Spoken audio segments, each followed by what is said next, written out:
ओम नमः शिवाय। आज हम रुद्र संहिता द्वितीय खंड का अध्याय 40 शुरू करने जा रहे हैं।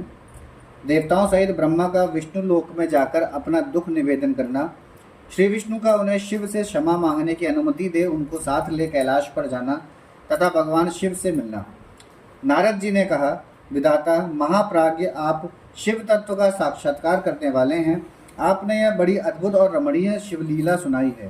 तात, वीरभद्र जब दक्ष के यज्ञ का विनाश करके कैलाश पर्वत पर चले गए तब क्या हुआ, यह हमें बताइए। ब्रह्मा जी बोले, नारद, रुद्रदेव के सैनिकों ने जिनके अंग भंग कर दिए थे वे समस्त पराजित देवता और मुनि उस समय मेरे लोक में आए। वहां मुझ स्वयंभू को नमस्कार करके सबने बारंबार मेरा स्तवन किया, फिर अपने विशेष क्लेश को पूर्ण रूप से सुनाया।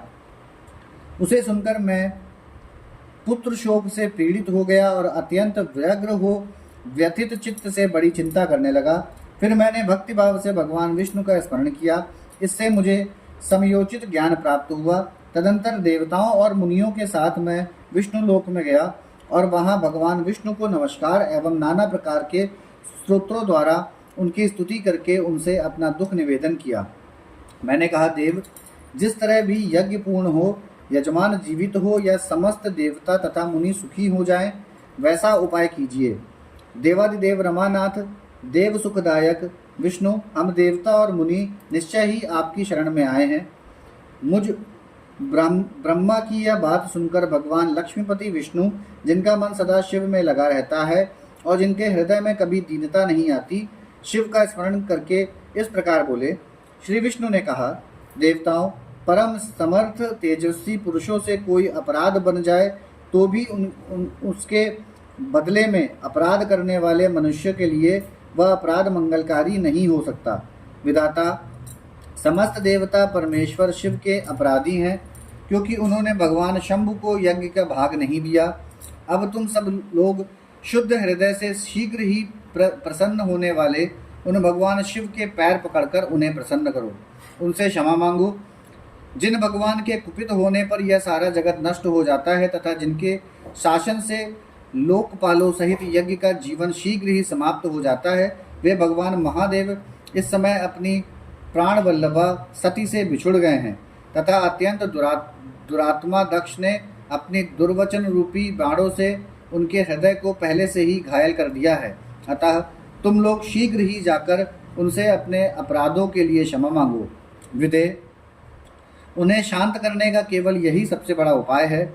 मैं समझता हूँ ऐसा करने से भगवान शंकर को संतोष होगा। यह मैंने सच्ची बात कही है। ब्राह्मण, मैं भी तुम सब लोगों के साथ शिव के निवास स्थान पर चलूँगा और उनसे क्षमा मांगूंगा।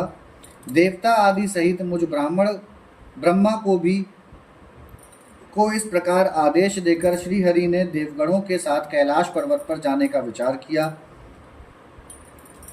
तदंतर देवता, मुनि और प्रजापति आदि जिनके स्वरूप ही हैं, वे श्रीहरि उन सबको साथ ले अपने वैकुंठ धाम से भगवान शिव के शुभ निवास गिरि श्रेष्ठ कैलाश को गए। कैलाश भगवान शिव को सदा ही अत्यंत प्रिय है।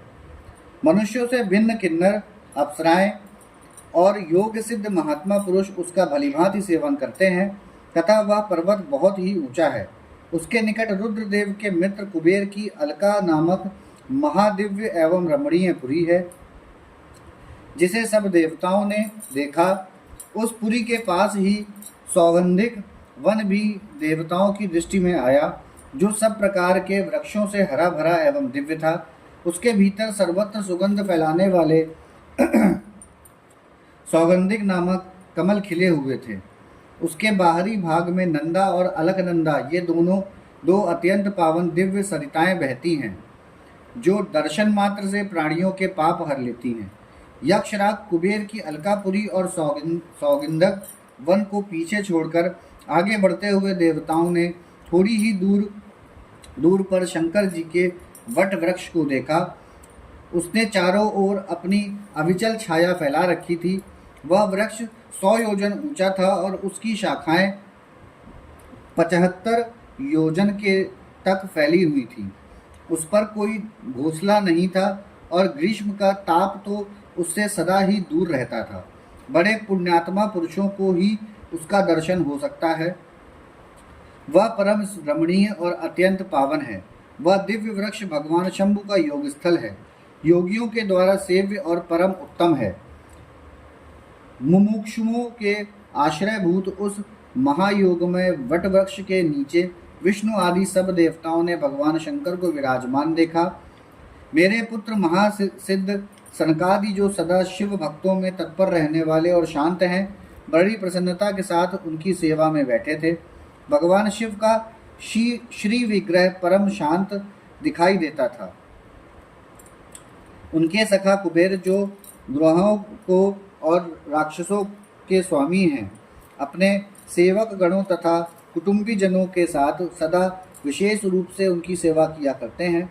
वे परमेश्वर शिव उस समय तपस्वी जनों को परम प्रिय लगने वाला सुंदर रूप धारण किए बैठे थे। भस्म आदि से उनकी अंगों की बड़ी शोभा हो रही थी। भगवान शिव अपने वत्सल स्वभाव के कारण सारे संसार के सुहृद हैं। नारद, उस दिन वे एक कुशासन पर बैठे थे और सब संतों के सुनते हुए तुम्हारे प्रश्न करने पर तुम्हें उत्तम ज्ञान का उपदेश दे रहे थे। वे बायां चरण अपनी दाईं जांघ पर और बायां हाथ अपने घुटने पर रखकर कलाई में रुद्राक्ष की माला डाले सुंदर तर्क मुद्रा से विराजमान थे। इस रूप में भगवान शिव का दर्शन करके उस समय विष्णु आदि सब देवताओं ने दोनों हाथ जोड़कर मस्तक झुकाकर तुरंत उनके चरणों में प्रणाम किया। मेरे साथ भगवान विष्णु को आया देख सत्पुरुषों के आश्रयदाता भगवान रुद्र उठकर खड़े हो गए और उन्होंने सिर झुकाकर उन्हें प्रणाम भी किया। फिर विष्णु आदि सब देवताओं ने जब भगवान शिव को प्रणाम कर लिया, तब उन्होंने मुझे नमस्कार किया। ठीक उसी तरह जैसे लोकों को उत्तम गति प्रदान करने वाले भगवान विष्णु प्रजापति कश्यप को प्रणाम करते हैं। तत्पश्चात देवताओं, सिद्धों, गणाधीशों और महर्षियों से नमस्कृत तथा स्वयं भी श्री विष्णु को और मुझको नमस्कार करने वाले भगवान शिव से श्री हरि आदरपूर्वक वार्तालाप आरंभ किया। यहाँ हमारा अध्याय 40 समाप्त होता है। ओम नमः शिवाय।